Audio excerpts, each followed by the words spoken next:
I want to take you back, let's say, I don't know, 6, 7, 8 years. Do you remember what it was like then? It was fantastic, wasn't it? Everyone was out having a good time, spending money they didn't have. It was a lovely time. And we had Gap, looked really cool, didn't it? Do you remember Gap was cool? Some of you still think it is, but that's okay, I don't mind. And then Tesco in the UK, which was, I don't know, the biggest retailer on the planet, I think, bar one other or whatever. This was, the figures in the UK, I try and remember this, was 1 in every £7 spent in the UK was spent at Tesco's. 1 in every £7. I mean, they were part of our GDP. This was, of course, before we found out they were selling horse meat in their burgers. We were happy then. Do you remember you heard? We were happy eating horse, they just didn't tell us. This is the biggest, one of the biggest retailers on the planet. With its fingers in every pie, they've got data on everyone, they know how many toilet rolls you buy, they know whether you've got a kitten, they know what its name is, they've got all this, I don't know why, but they do. They've got all this stuff, and then they actually realized, following some focus groups they did in Seoul, in South Korea, which is kind of the nearest to the future you get, they did these focus groups, and these little people said, well, no, we don't like going to your stores. We don't actually want to go in. It's like, oh, brilliant. Brilliant. We've built this massive empire with all these stores right across the planet, and actually you don't want to use them. Oh, you hate us. That's good. Good. Right, well, I'll tell you what we'll do. We'll create virtual stores. So they put these screens in at the railway station. This is the future of shopping, folks. You guys have got to get there. This is the future. In the railway station, they put pictures of product. We don't want to see the real thing, do we? We want to see pictures so that on the way to work, we can take our little mobile phone and scan the products we want to save us going shopping, and then it's all delivered at the end of the day. We don't actually have to go into their horrible stores. Brilliant concept. We don't need to go at all, actually, do we? Because we can get it all online. And this is the one killer that all you guys are thinking about. Saying, hang on, why are we in business? What are we doing this for, guys? Isn't the future everyone's just going to go, yeah, just press their mobile phone, yeah, deliver it, yeah, could you? Deliver it tonight, yeah, thank you very much. Done, isn't it? We don't need to come. They could have had it delivered. They didn't. They wanted to be the first. They wanted to be the first to have it. And this one, this is in Paris, on the Champs-Élysées, one of the poshest streets in the world. All the Gucci's and the Dior's and everyone's there, and the Pradas. They're queuing to see naked men, of course. But they say, it's Abercrombie, isn't it? Abercrombie's this phenomenon. You don't need me to tell you. And everywhere it goes, there's a huge queue to get in. They could have ordered it online. Oh, yeah, that'd be excellent. I need one T-shirt, 3 sizes too small, with a hole in the middle that says soccer moms. Soccer, I'll just order that. How many do we want? Just to get the 2. Just get the 2. Okay, we'll just get the 2 of that. I mean, it's nonsense, isn't it? Nobody needs any of it. But that's retail, and that's the new landscape that you guys are in the middle of.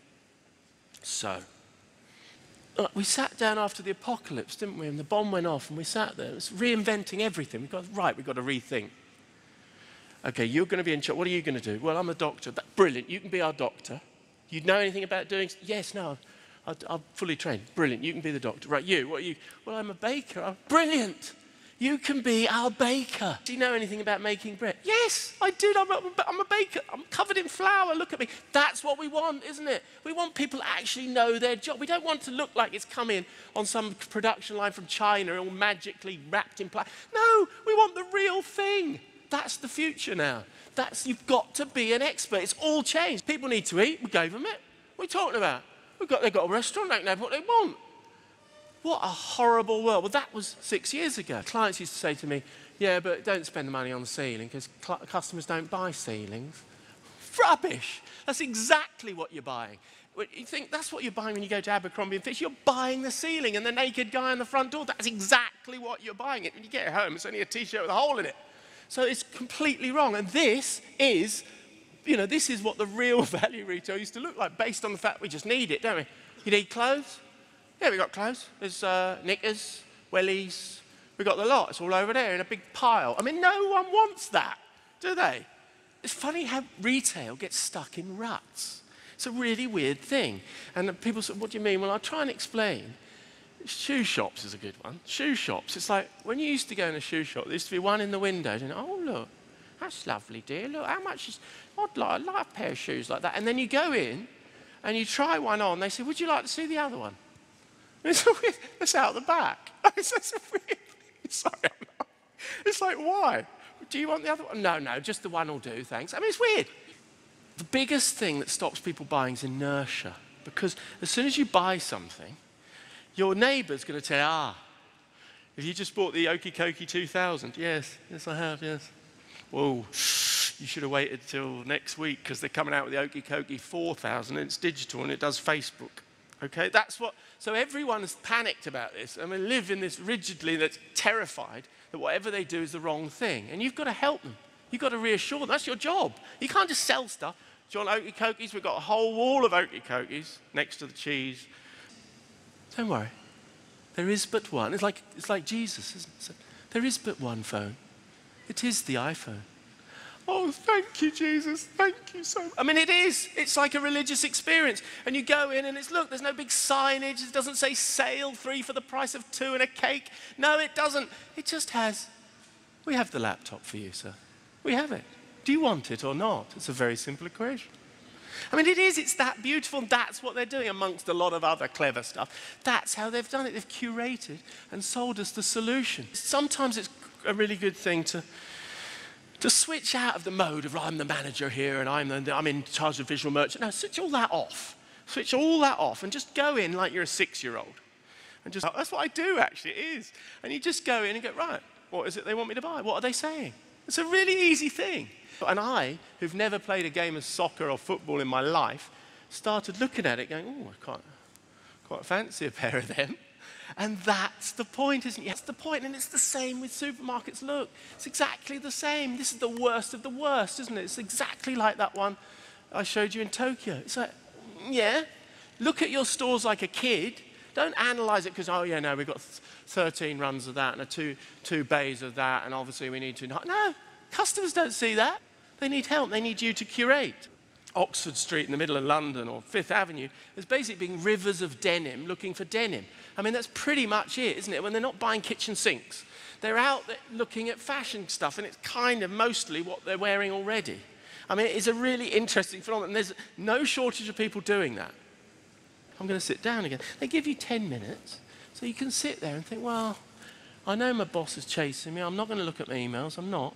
My life's my own. I'm independent, and I'm not going to look. All right, let me look at a couple of emails. All right, and I won't do 10 minutes. I'll do 6. And that's what we want, isn't it? Right around the world, shopping should become part of the community. Service, yeah, we need to improve. We need to smarten up. We need to be more efficient, quicker. And I just put the counter argument, it's not really about that. Because the truth is you can be really slow and stumbling. And if you're loving and respectful and smile, people forgive you everything. And it doesn't matter what you like. They love you. If that guy that goes, as Paula said, goes in at 9 o'clock, 10 to 9 and says, oh, is there any chance of a burger? And he says, well, mate, not really, because I'm just shutting up. He says, all right, mate. Right. Well, he hates you, really. He hates you. That's the end of it. He's not going to ask again. That's fine. But if you say, don't worry, mate, sit down. If you could do it in a London accent, that'd be good. Don't worry, mate. Sit down. I'll do one specially for you. Well, he loves you forever. He just loves you forever. He just thinks, wow, he might not show it, but he means it. My brother has owns a restaurant in a little village in Suffolk in the country. And he says, he's brilliant at that sort of stuff. He says, if I see 2 people that come in, a young couple, and they're new to the village, he says, you can spot them a mile off. And they come in and they're slightly nervous, aren't they? It's a night out and they're new to the village and they sit down slightly open, slightly wide-eyed. And oh, could we have a menu, please? If he sees it, he takes them a glass of champagne. He says, oh, I imagine you're new to the village. Here, what would you like to drink? And he gives them a glass of champagne or whatever. He says, they're mine for life. And it's a kind of, it's just true. They just love him. That's it. Oh, we love that place. They gave us a free glass. I mean, how much did that cost him? Nothing. And he's got them for life. They just love him forever. I mean, it's fantastic. Those simple little gestures, and that's what this is about. What? You need to change the baby? Yeah, over there. If you go over there, it's in that room. Yeah, that's it. That one there. No, it's not about giving the service. It's about looking like you actually want to give the service. In Hampstead, there's this coffee shop where they give you free butter.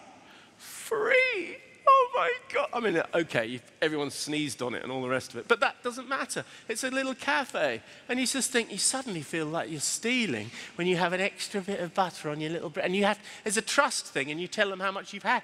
They actually trusted me with bread and with butter. Yes, they did. I mean, it's ridiculous. And they still charged you £6 for it. I mean, it's nonsense. And yet we live in this world where companies are sort of mean, and they don't see the opportunities to touch customers, to engage, as Paula says, to just make you fall in love with them a little bit. It doesn't take much. So when you see companies like this going bust, when you see J.C. Penney's begging you, we've messed up, please come back.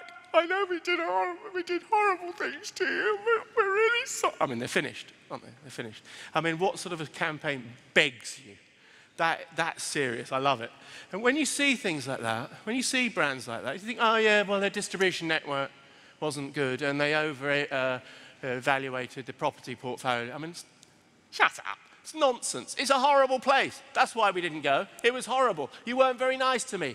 Sears, when you look at Sears and you hear them closing some of their stores, but they're changing. They're reevaluating. Rubbish. Rubbish.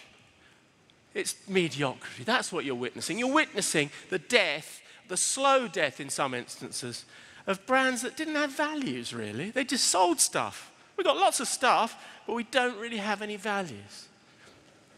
And that brands, as the theme of this thing, that aren't experts. You've got to be. Surely I've given you enough evidence for that. So my final slide, I always show this, because I love this slide, and it's got to be 3 years old now, if not more. And they passed it between their legs and they said, could you just wait here, dear? Because I'm just nipping in to get myself a bra from over the road. If you could just wait here, please. Thank you very much. And they're just sitting there waiting to die, aren't they? Because there's nothing out there for them. Nothing out there on the high street to engage them at all. Frankly, they're bored.